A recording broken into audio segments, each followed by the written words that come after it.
Since we last saw you, Emma Stone, on this show, you went and won an Oscar. Well done, you. Yes. Yeah. And there's, you know, often people in their speeches go, you know, oh, I never dreamt of this moment. But you did more than dream of this moment. I mean, you planned this. It wasn't that specific. For that movie. To be fair. No, I mean, what, you mean just like in terms of my childhood Yes, when you dreams? When you made your pitch to your parents. Yes.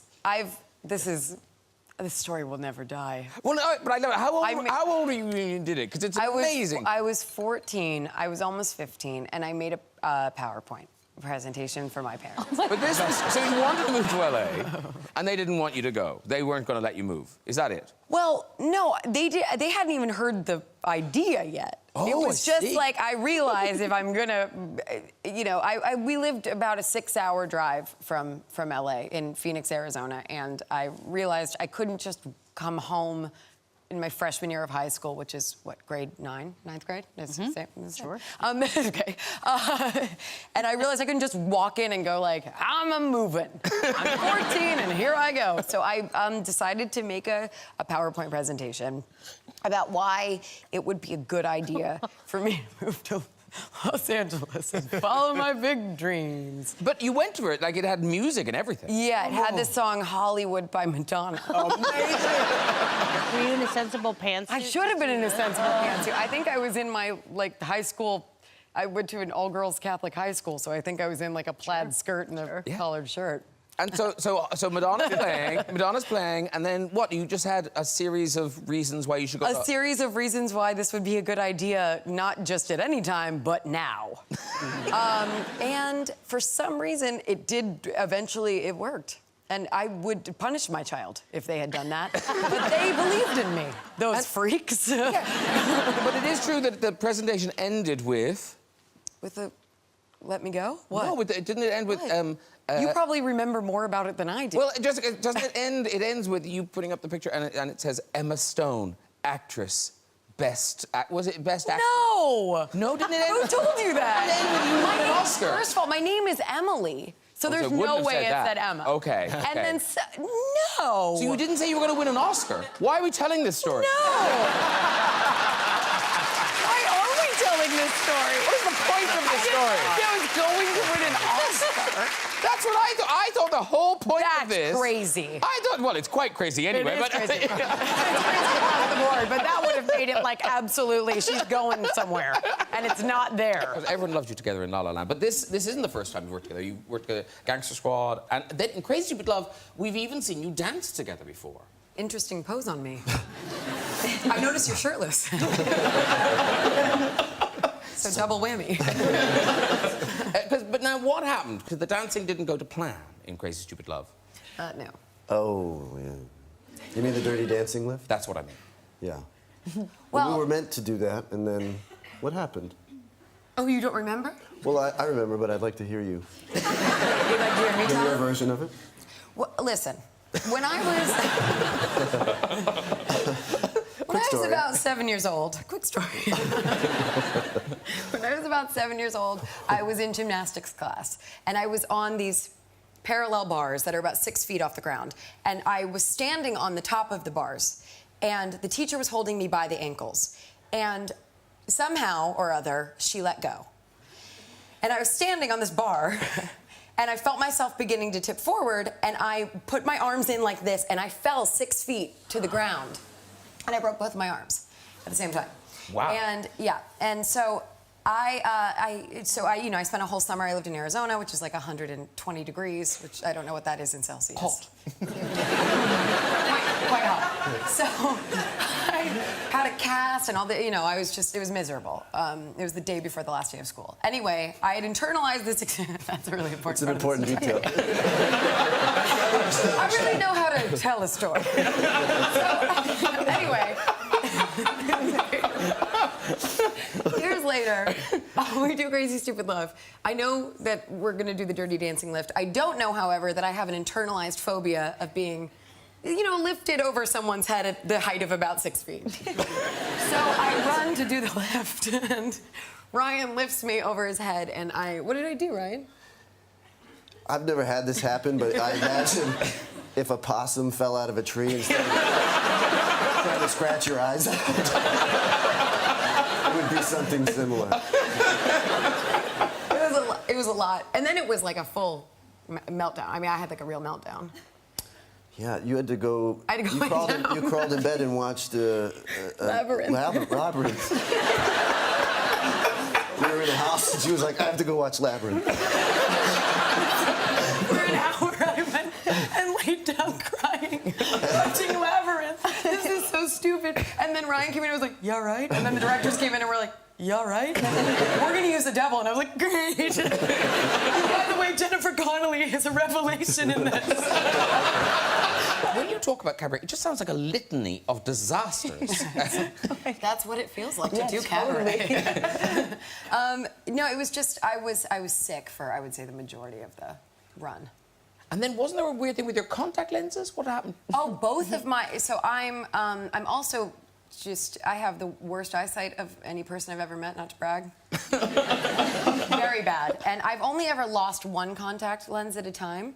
But on one particular night, singing Maybe This Time, I blinked and both of them came out at the same time, and I literally cannot see. And so in the blackout, I was just screaming, Bill, who was our mutual co-star, I was like, Bill, Bill, Bill! And he was like, what, and had to drag me off in the dark because I just didn't know how to get off stage.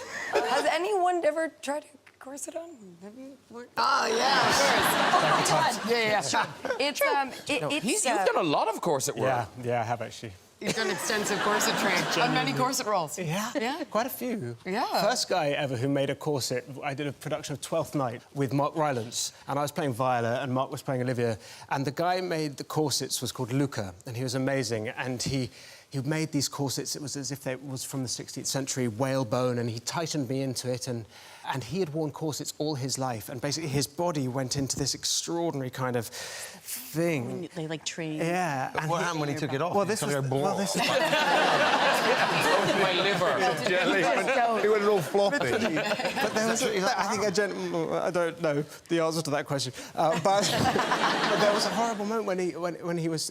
I was like, oh, I'm not going to be able to eat much when I wear my corset, and he went, I never eat. So I have had some sympathy for the actresses I've worked with. You do. No, you get it. It was. Can you sit? Can you sit? I was supposed to ask, did you do the leaning board? You do lean. I didn't have a leaning board, but I would just like a couch like this. I would because you just cannot sit down. I mean, you really can't, and honestly, like. Women existed in that for such a long time, which does give you a lot of sympathy for that time period, what you were going through. But for the first month, I couldn't breathe, and so I would just smell. And Sandy Powell is the costume designer. She's fantastic. The costumes are beautiful. There's just this one part. It's historically accurate, but I couldn't breathe. So I would smell menthol, and it sort of made me think that I was in like a wide open space. So I'd just smell a little bit of menthol and be in a wide open space for 30 seconds and then be back to not breathing. But then after about a month, my organs shifted. Oh, my God. Because they have to, like what you're saying. His whole body shape changed. And it was only temporary, but it was gross. It was gross. Do you feel they've gone back? They've gone back. Okay. They've gone back, for sure. No, you said that like we knew. What happens when you're... Do you hear it? So basically... Like, is it like a... Oh, shit, there goes... Or if you're a creaking sound, then there's a pop. And then it wakes you in the night with a screech. No, it was like, it went, like, the bottom half of my stomach, whatever's... I'm not a doctor, whatever's in there, went down that way, and then I guess just my ribs stayed up. Whoa. So... What? Anyway, don't do it.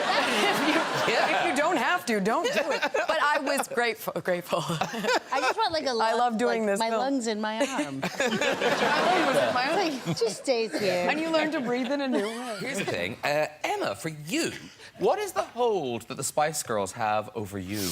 Is this real? Yes, it's real. And I just feel like I've been talking more about the Spice Girls on this press tour than I have about the movie. That's because you wept. You wept in Australia. I know, I wept. Did you really weep? I really did. But now, which one was talking to you? Mel B. And was she really talking to you, or was it a message? No, it was a video message on an iPad. And that made you cry? Yes. What, were you jet lagged? Yes.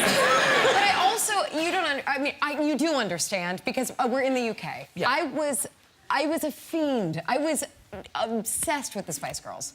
And they taught me about girl power. And I love them. I think they're fantastic. And What's the song? There's so many, Jamie. There's so many. Powers of the World. Spice up your life. Every boy and every girl. Spice up your life. Hey! There's so many, and they're so fantastic. And today on the radio, Mel C talked to me over Skype. Oh, wow. So it's really very exciting. Okay, now, who would you say is your favorite Spice Girl? Emma Bunton, Baby Spice. She's your favorite. She's my favorite. Who's next? Don't do that. Just a question. All of the other four. So, Emma Bunton. Well, Emma Bunton was the one that I had blonde hair and bangs, and my name obviously is now Emma. My name was Emily, but it was taken when I became an actor. And so now it's Emma. And yeah, I love... So get me this. So one gave you a video message and one talked to you on Skype. Yes. But you're telling me you've never met a Spice Girl. Are you gonna do something right Have you now? never met a Spice Girl? Are you gonna do something really? Have you never met a Spice Girl? Wait, hold on. I have to mentally prepare myself. Have you never met a Spice Girl? Not in the flesh. Okay. Now, as you know, Emma, it is very rare. It is very rare for more than one Spice Girl to appear together for any reason at all. So, they're not here.